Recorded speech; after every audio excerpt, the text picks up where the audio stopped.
Hello बच्चों, मेरा नाम प्रिंस और आप सभी का आपके अपने यूट्यूब चैनल पीएम क्लासेस पर स्वागत है। बच्चों, आज किसी वीडियो में समझाने वाले कक्षा सातवीं का प्रश्न 6.5 में प्रश्न नंबर तीसरा। तो चलिए शुरू करते हैं।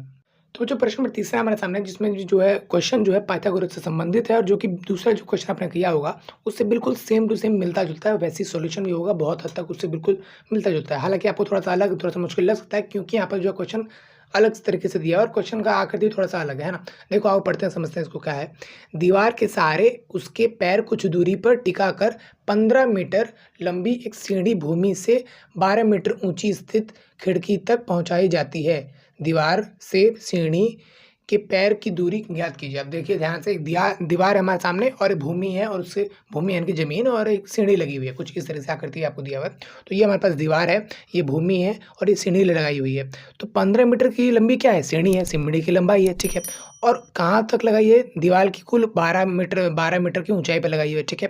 दीवार से कुछ दूरी पर, वो कितनी दूरी वही आपको याद करना है, ठीक है। तो कहीं ना कहीं यहाँ तक, ये जो पहली लाइन है उतना तक आपको कोई काम करनी है। यहाँ से आपका काम है कि 15 मीटर लंबी एक सीढ़ी, ये रही सीढ़ी, 15 मीटर लंबी एक सीढ़ी, जो कि भूमि से कुछ दूरी पर, 12 मीटर की ऊंची दीवार पर वैसे कुछ लगाई हुई खिड़की की तरफ, ठीक है। तो यहाँ से जो कुछ दूरी है, ये आपको बताना। कहीं ना कहीं एक दीवार जो है 90 डिग्री पे होगा, यानी कि सीधा ही होगा। तो जमीन से सीधा ही है, तो कहीं ना कहीं एक तरीके का त्रिभुज बन चुका है, राइट एंगल ट्रायंगल, जहाँ पर यहाँ पर जो है क्या बन रहा है, 90 डिग्री कोण बन रहा है। उस हिसाब से ये क्या हुआ? लंब हुआ, या आधार हुआ, और ये क्या हो गया? कर्ण हो गया। अब जाहिर सी बात है, 2 भुजाएं आपको दी हुई है, एक भुजा आपको नहीं दी हुई है, तो ये आपको ज्ञात करना है, ये आप ज्ञात कर सकते हो, ठीक है। आओ जो इसके बाद ज्ञात करते हैं। सबसे पहले तो हम अपने आंसर में लिखेंगे कि हमको क्या किस दिया हुआ है ना। तो हमको दिया है 15 मीटर, वो क्या है? सीढ़ी की लंबाई। 12 मीटर, वो क्या है? ऊंचाई। तो वही लिख देते हैं यहाँ पर, सिंपल सी बात है। सीढ़ी की लंबाई कितनी है? 12 मीटर, सॉरी 15 मीटर, ओके। और 12 मीटर क्या है? ऊंचाई है, तो लिख देते हैं दीवार की ऊंचाई। हालांकि दीवार की ऊंचाई तो और भी है, बट कहीं ना कहीं हमें इतनी की इस्तेमाल हो, तो इतनी हमको दी हुई है, ठीक है। और माना, ये तो हमको दिया है कि ये जो सारी चीज़ें हमको क्या है, गिवन है, तो ये हमको चीज़ें दी हुई हैं। ये आपको पहले आगे लिखना चाहिए था, वहाँ पे मेरा जगह नहीं बचा, तो यहाँ पर लिख रहा हूँ, ठीक है। दिया है सब, ठीक है। और आपको माना, आपने क्या है, आपने माना है दीवार से जो सीढ़ी की पैर की दूरी, क्योंकि सीढ़ी तो पूरी है, कुछ दीवार से सटी हुई है, कुछ दूर भी है, तो जो ये पैर जो दूरी है इस दीवार से, यही हमको माना है x, ठीक है। माना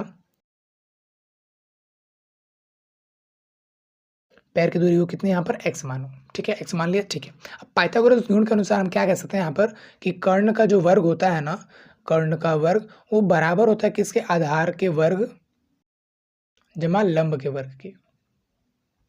तो वही चीज़ हमने जो लिख दिया, और उस चीज़ को यहाँ पर जो है प्रैक्टिकल यूज़ करके दिखाएंगे, ठीक है। यहाँ पर कर्ण क्या है? एक तरीके से त्रिभुज है, तो कहीं 90 डिग्री जो कोण उसके सामने वाला होता है कर्ण कहलाता है। सबसे लंबी भुजा वही होती है, वही कर्ण कहलाता है, ठीक है। तो कर्ण यहाँ पर क्या है? 15, ठीक है। तो यहाँ पर मैंने लिख दिया। देखो यहाँ पर ABCD नहीं था, तो हमने आपको कुछ नाम हमने लिखा, सीधा लिख दिया 15, ओके। आधार यहाँ पर क्या है? A है, हमको नहीं पता, तो A हमने सिंपल सेम लिख दिया। अच्छा, लंब यहाँ पर क्या है? यहाँ पर 12 है, तो लिख देते हैं 12, सिंपल सेम। अब जब इसको छोड़ देता है, अब इस हमको आकृति कोई जरूरत नहीं है, इसको सॉल्व करते हैं, ठीक है। 15 का वर्ग कितना होता है यहाँ पर?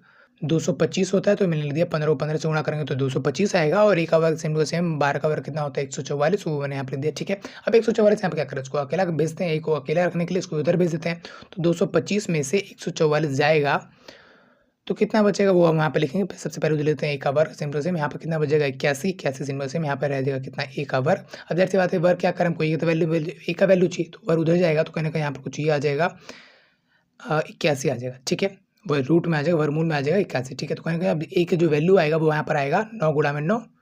ये तो हुआ वर्गमूल हमने किया, मैंने अभाज्य अंकन किया कुछ इस तरह से, तो 9 गुणा में 9 आ गया। तो कहीं कहीं एक 9 आ जाएगा बाहर, तो 9 मीटर, क्योंकि सबके पीछे क्या है? मीटर। तो ये भी जो 9 है वो भी क्या है? मीटर।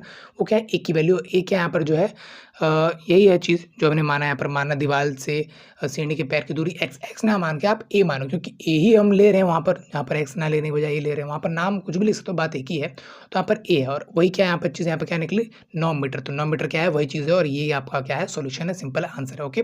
करना कुछ आपने है नहीं, देखो यहाँ पर आकृति को समझना है, आकृति बनाना है, क्वेश्चन को समझना है, यहाँ पर वैल्यू रखनी है, उस हिसाब से आपको समझ में आ जाएगा कि हमको किसको घटाना है, किसको वर्क करना है, क्या करना है, क्या नहीं, ठीक है।